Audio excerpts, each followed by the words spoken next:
పెద్దతనం వచ్చింది అనగానే కొన్ని విషయాలు మనం వదిలివేయాలి. పట్టుకోవటం కష్టం, కానీ వదిలివేయటంలో బాధ ఏమిటి చెప్పండి?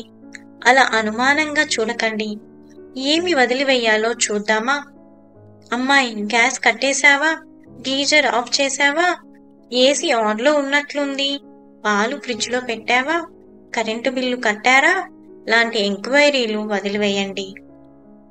మా కొడుకు కోడలు పట్టించుకోరు అని హైరాణ పడకండి. ఇలా పట్టించుకుంటూ 60-70 ఏళ్లు గడిపారు. ఇంకా ఎంతకాలం? ఇది వాళ్ళ హయాంలో వాళ్ళిష్టం. కష్ట నష్టాలు కూడా వాళ్ళవే. చూడండి, అప్పుడు ఎంత ప్రశాంతంగా ఉండగలరో. నా అభిప్రాయం ఏమిటంటే అని అనటం తగ్గించి, నీ ఇష్టం, నువ్వు చెప్పు అని వాళ్ళ ఇష్టాయిష్టాలతో వాళ్ళని బ్రతకనిద్దామా? నాకు తెలుసుతో పాటు నాకు మాత్రమే తెలుసు అనే అహం తగ్గించుకొని, వాళ్ళకి చాలా విషయాలు, టెక్నాలజీ నాకంటే ఎక్కువ తెలుసు కదా అనే నిజాన్ని టక్కున ఒప్పేసుకోండి. మీ మంచికేనండి చెబుతున్నాను.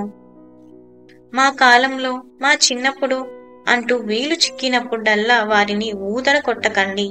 వారి ముఖాల్లో కనిపించే విసుగుని చూడనట్లు నటించకండి.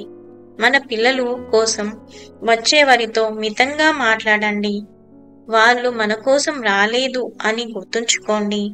కాసేపు మాట్లాడాక లేచి గదిలోకి వెళ్ళిపోగలిగే మనోనిగ్రహం అలవర్చుకోండి.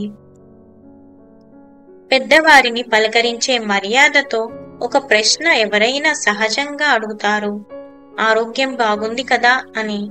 దయచేసి వెంటనే స్పందించకండి. మన బీపీ, షుగర్, కీళ్ల నొప్పులు, నిద్ర పట్టకపోవటం, నీరసం అంత రసవత్తరమైన విషయం కాదని సదా సర్వదా గుర్తుంచుకోవాలండి బాబు. మనకి తోచక కాలక్షేపానికి ఎంత ఆలోచించినా ఎదుటి వాళ్ళకి దాంట్లో అంతే ఇంట్రెస్ట్ ఏముంటుంది చెప్పండి? బాబోయ్, ఎందుకు అడిగామా అనే పశ్చాత్తాపం వారికి కలిగించకండి. ఇంకొక విషయం, ఎవరో పెద్ద ఆయన అన్నాడు మన అనుభవంతో వారిని తీర్చిదిద్దాలి కదా అని. కాలం మారింది, మారుతున్నది.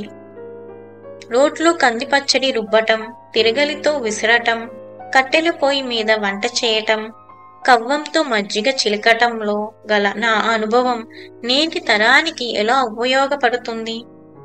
ఉద్యోగాలైనా అంతే, పద్ధతులు మారుతున్నాయి. టెక్నాలజీ అన్నిటా చోటు చేసుకుంటున్నది. విమానంలో ప్రయాణించే వారికి ఎర్ర బస్సులో సీటు ఎలా పట్టుకోవాలో చెప్పి ఏం ప్రయోజనం? చివరగా పెద్దతనంలో మన పరువు కాపాడుకోవటం పూర్తిగా మన చేతుల్లోనే ఉందండి. అనవసరం విషయంలో జోక్యం చేసుకోకుండా మితభాషిగా ఉంటూ మన ఆర్థిక స్వతంత్రయం కోల్పోకుండా ఆరోగ్యాన్ని కాపాడుకుంటూ జిహ్వ చాపల్యం తగ్గించుకొని, అన్నిటికంటే ముఖ్యమైన విషయం, నన్ను ఎవరూ గౌరవించటం లేదు అనే ఆత్మన్యానతాభావం దరి చేరకుండా జాగ్రత్త పడాలి.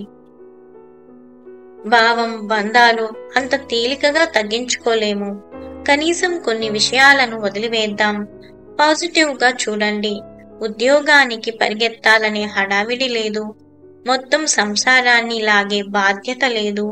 పిల్లలకి సహకరిస్తున్నామనే తృప్తి ఉండనే ఉంది.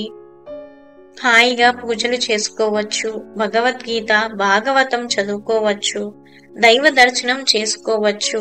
చిన్న చిన్న హాబీలు మనసుకి ఆహ్లాదాన్నిస్తాయి. వాటికి సమయం కేటాయించవచ్చు. ఒక మాటని రోజు అనుకుందాం, I love my self, I respect my self. ఇది మన ఆత్మవిశ్వాసాన్ని పెంచుతుంది. చివరగా మనం దిగవలసిన స్టేషన్ దగ్గరలోనే ఉంది. ప్లాట్ఫామ్ అదిగో, సమయం దగ్గర పడింది.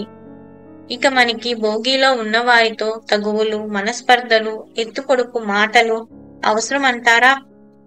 మనం దిగుతుంటే వారి ముఖాల్లో అమ్మయ్య అనే భావం కనిపించాలో, లేక అయ్యో అప్పుడే స్టేషన్ వచ్చేసిందా అనే భావం కనిపించాలో నిర్ణయం మన చేతుల్లోనే ఉంది.